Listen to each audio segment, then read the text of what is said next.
Hello, it's me. Welcome to Roma Theory, everybody. I hope everybody's having a good evening. 3 days to go until the start of the Euros. I cannot wait.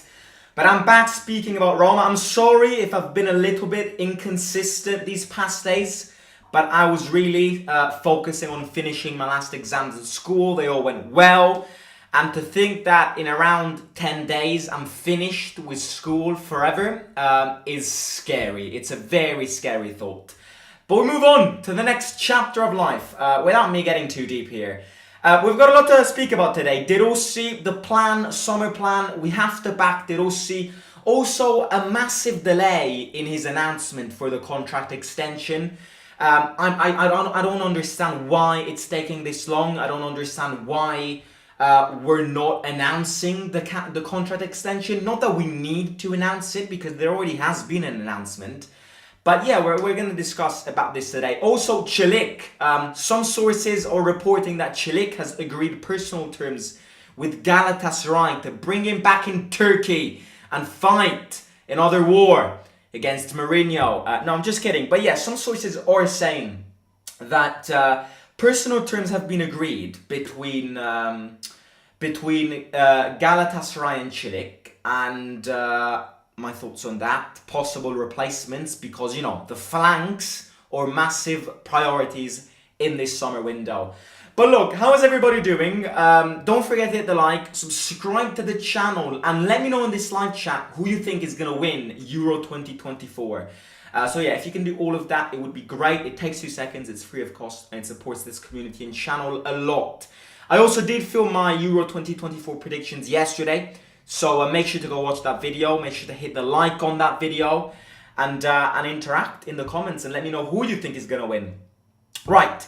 Where do we start? I think it's only fair to start with this delay, this announcement delay, because there was not that we need a delay. Not that we need a delay, because not that we need an announcement. We already have had an announcement the morning of the day of that Milan second leg at home against Milan in the Europa League. We already had an announcement from Roma, so technically we don't need another announcement telling us that De Rossi has extended his contract. The usual picture of De Rossi with the pen. We don't need that, because we've had that. But I think it would help. It would help solidify, and it would help telling the fans that this is the direction that the Fredkins, that the club wants to follow. So yeah, it's not like it's a massive priority, but I think it would help. It would help a lot for the players as well, because solidifying De Rossi, confirming De Rossi, would mean telling the players he is here to stay. If you don't like him, if you want to work with any other manager, then search yourself another team and go away. I think it's important to have another announcement confirming and putting end to every little doubt that people might build. And I don't understand how long this is taking, because we knew that De Rossi was going to extend his contract. It's been 3 months now, almost 3 months now that we've known this news. Why is it that we still don't have the actual confirmation that he's signed that paper, the details of the contract? For many years, how many years is it going to be? We don't have the confirmation, all of that. We all now are guessing. We all now are basing our judgments on De Rossi's contract based on rumors, which might be true. Fabrizio posted something, yes, but the actual Fredkins, owners of this club, saying the details of the contract hasn't happened yet. And it's not like I'm scared, but I do ask myself, if all the enthusiasm of having De Rossi as a manager was present a few months ago, have we all of a sudden dropped this enthusiasm? Because that's the last thing we need, virtually speaking. We don't need to drop enthusiasm. Because if we start the season with a fan base who the first mistake that Rossi is going to make is going to put him under the bus. Then, oh boy, forget about a successful season next season as well. I think the problem here is that some people are starting to already give up on him. I'm not speaking about the majority of the fan base, because the majority of the fan base is not following this ideology of I'm starting to give up. De Rossi has proven himself to be a mediocre manager who lived under that honeymoon period at the start of his managerial career. That's not the majority, but some fans do think this. Some fans, 6 months after De Rossi has been appointed, not understanding that De Rossi pulled a miracle, because for De Rossi to get Champions League football with the circumstances he was placed in was impossible, and the fact that we had a chance to get in the Champions League since the second to last game week was impressive. And I don't understand why some fans already have given up on him and are already going, oh, you know what, actually, De Rossi is nothing special. He just survived that honeymoon period with the players revolutionizing themselves. Where do we want to go if this is constantly, year in and year out, what we think about managers? And I repeated this last month, but we really need to change our mentality towards the patience of this team. We need to understand that a lot of the players in this team, especially the second lines, are not good enough. And we need to stop putting all the attention and the blame on the single manager and distributing it to the other components of this team. So I'm here to give my opinions. I'm here as I'm not going to call myself the voice of the people, because I really think that's a dictatorship phrase. This is not a dictatorship. Everybody can think whatever they want. You can think that De Rossi is not good enough. You can want De Rossi out. I can't control you, and I'm not going to control you. But I'm here to opinionate. I'm here to try and put forward something that I would love to see change in the mentality of our fan base, because one of the reasons as to why we've not been winning much, and one of the reasons why our history is not a history full of trophies, yes, it's because of the financial power of other teams compared to us. Yes, it's about our team can't usually compete with the other teams, but it's also about the fact that we're not patient enough. And I think this is very important. I think patience is the number one thing. Now, speaking on to another thing, kind of mentioning another thing here. Let's say the announcement doesn't come. Because let's say the announcement doesn't come, the Fredkins already did their announcement a few months ago, they don't feel like they need another announcement. That's perfectly fine. We're not here grasping for that announcement to come. If it comes, it comes. If it doesn't come, it doesn't arrive. I think it would solidify his position. I think it would solidify the idea and the concept of he's here to stay in the long term. So I would definitely love to see it happen. If it doesn't happen, I'm not going to stab myself.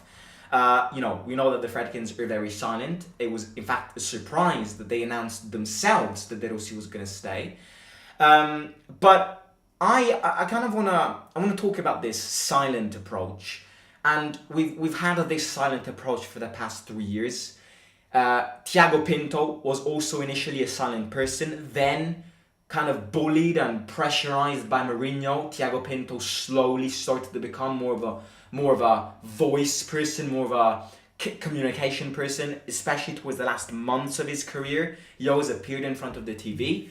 But now that he's gone, and now that Guy Zolfi is in, Guy Zolfi is another silent person. So I don't like this. I don't like this because, look, it has its benefits. It has, because one of the benefits of having a silent ownership is that they get things done behind the scenes, and sometimes it's a good thing. But the bad thing is that the manager and the fan base are completely isolated when they have an ownership, a board, a CEO, and a director of football who don't speak.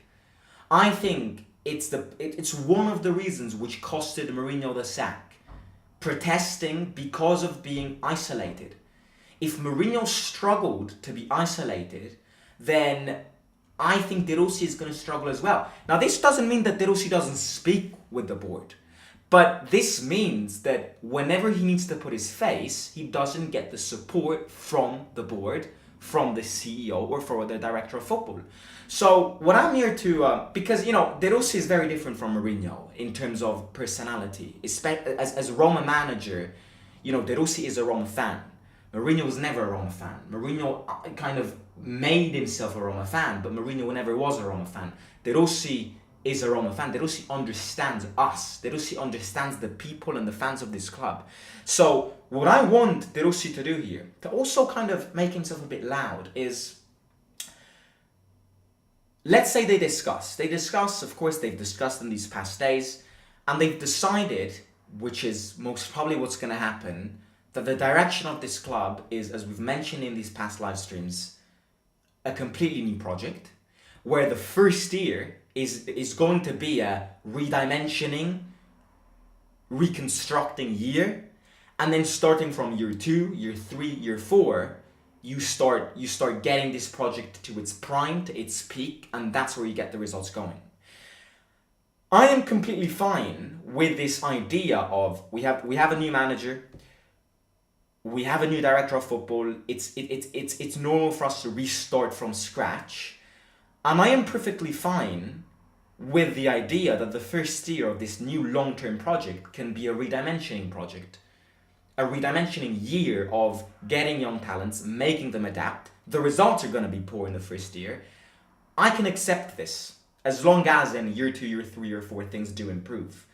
But if this is the case, De Rossi needs to tell the Fredkins, right, this is good, I like this, we're restarting, there needs to be a starting point to everything in life, but we need, before the season starts, we, and when I mean we, me and you, need to go in front of the microphones in a press conference and announce this to the fans.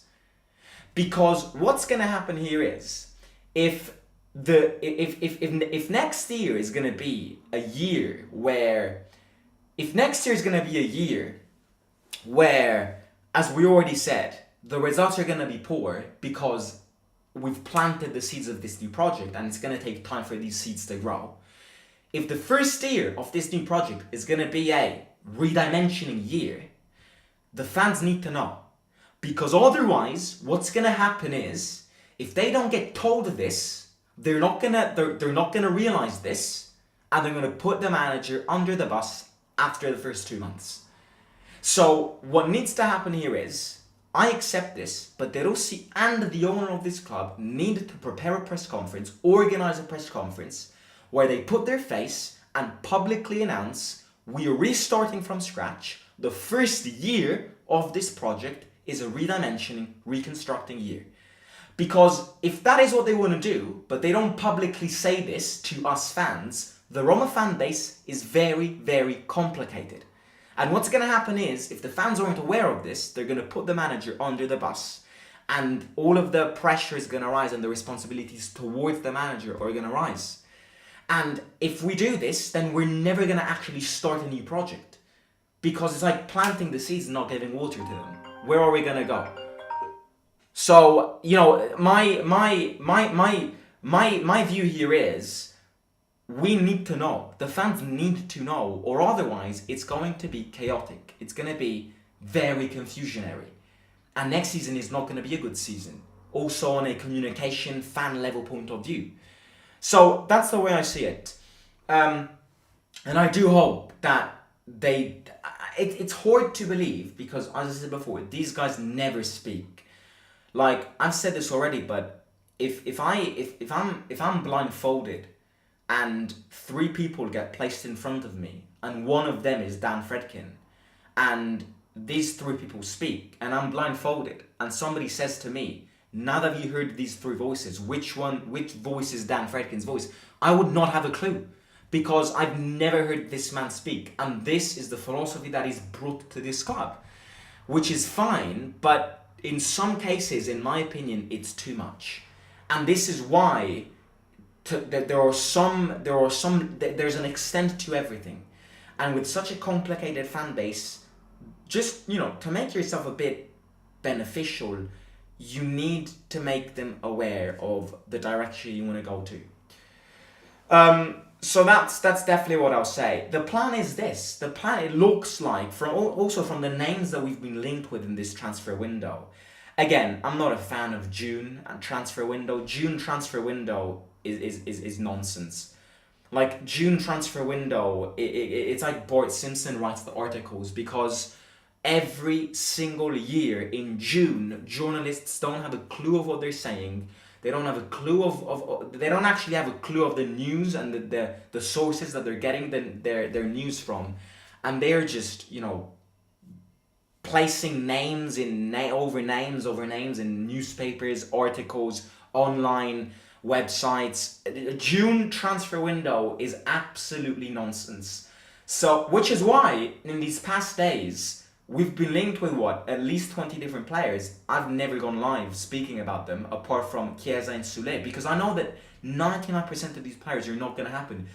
June is a bad month. Thank God we have the Euros, because otherwise we would have killed ourselves in June.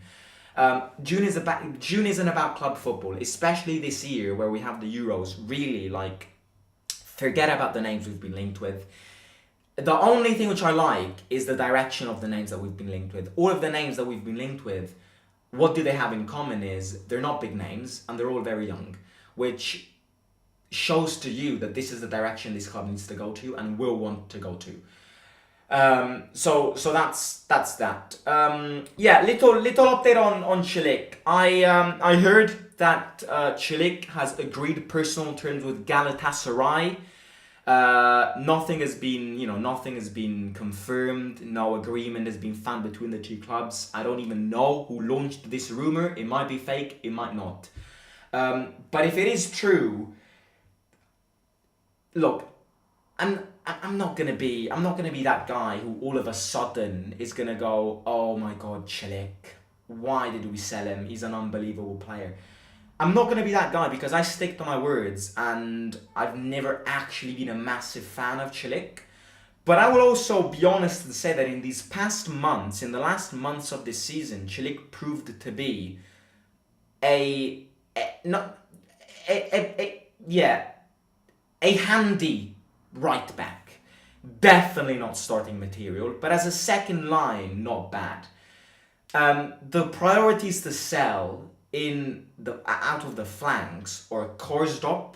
Christensen's loan ended, and unfortunately I would also have to put Spinazzola in, because his salary is very, very high and he doesn't respect the amount of money he earns with the amount of games he plays, because he's injury prone. So the fullbacks that we need to clear out are Korsdorp and Christensen first line, secondary Spinazzola, then maybe Celik. But I don't see the necessity and priority to kick Celik out. I've never been a massive fan of him, but I have recognized that he was handy and he came in handy in these past months. I would definitely try and keep him as a second line. Again, he's not going to start and he can't start, because if we start with Celik, then we're never going to improve. So yeah, I'm a bit mixed on this. I'm like, if he gets sold, then I'm not gonna be depressed. I mean, we're not losing an incredible player, but I'm also like, maybe it was better to kick out some other players before him. But yeah, if he goes, he goes. Like, I don't really mind. If we can get 10 million from Celik's sale, then I think that's gold. If you add it on the transfer budget for this summer, it's not bad. So it also depends on how much money we get from it. Again, no financial figures have been leaked from this deal. As I said before, I don't even know if it's true or not. So yeah, we'll see what happens. But as I said before, in June, everybody writes whatever the fuck they want. That's the actual truth.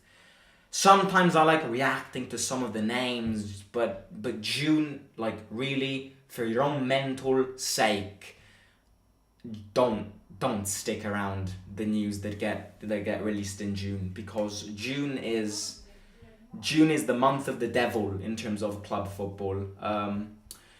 So that's that. Right, I'm gonna read a few comments and then I'll end the stream.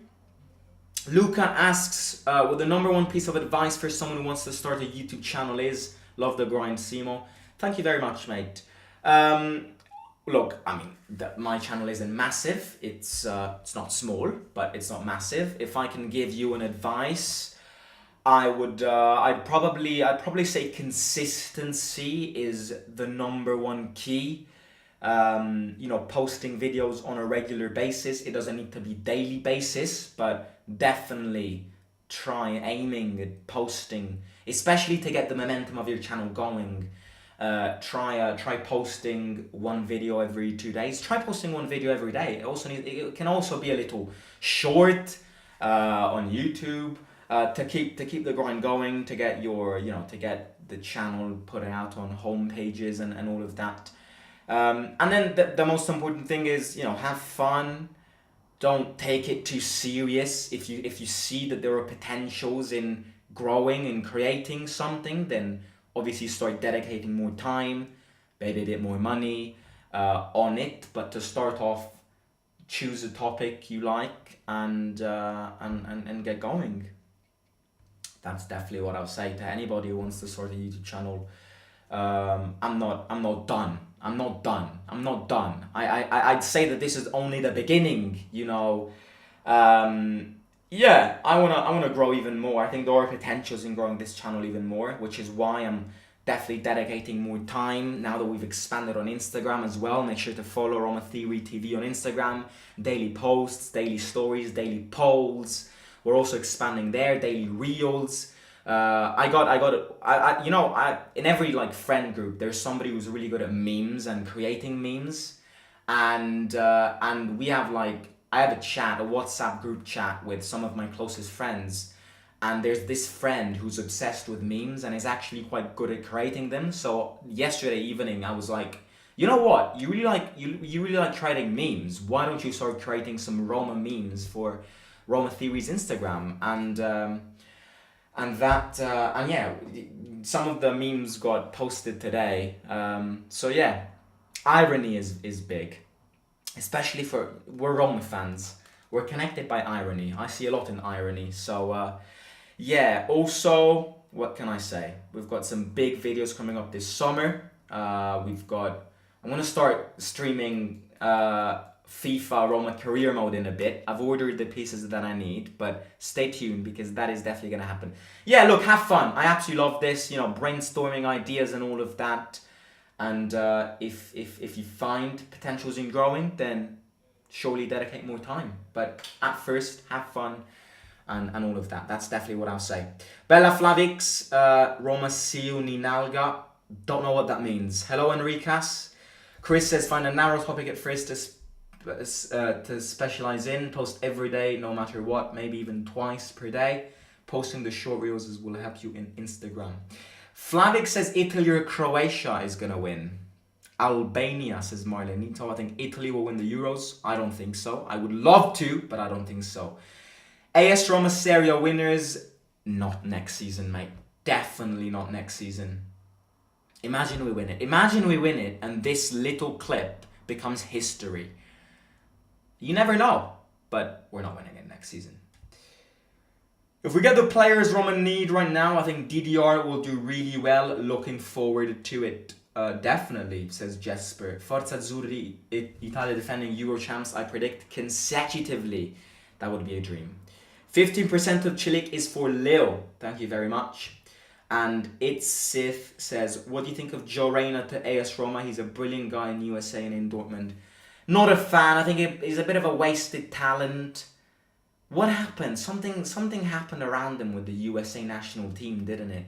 Like a little scandal involving his mom and all of that. Yeah, I followed some games back when he was a Dortmund player, but other than that, I haven't followed him much. I think he was a bit of a wasted talent. He had his skills and his talents and his qualities, but there were definitely better youngsters outside in the world to grow, develop, and ultimately start. Right, my friends, I'm gonna catch you tomorrow. Yes, my Euro predictions went out yesterday, so make sure to go watch that video.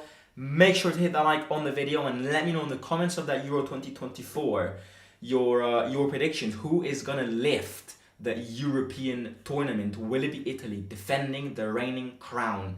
I'm excited for it. 3 days to go and the first game. What is it? Germany, right? Germany against Scotland, I believe it is.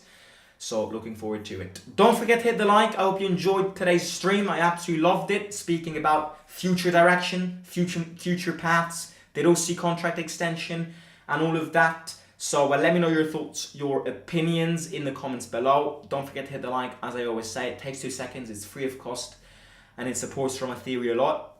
Give a follow on Roma Theory TV on Instagram if you've got Instagram and don't follow us already. And talk to you soon. Right, enjoy it. See you out.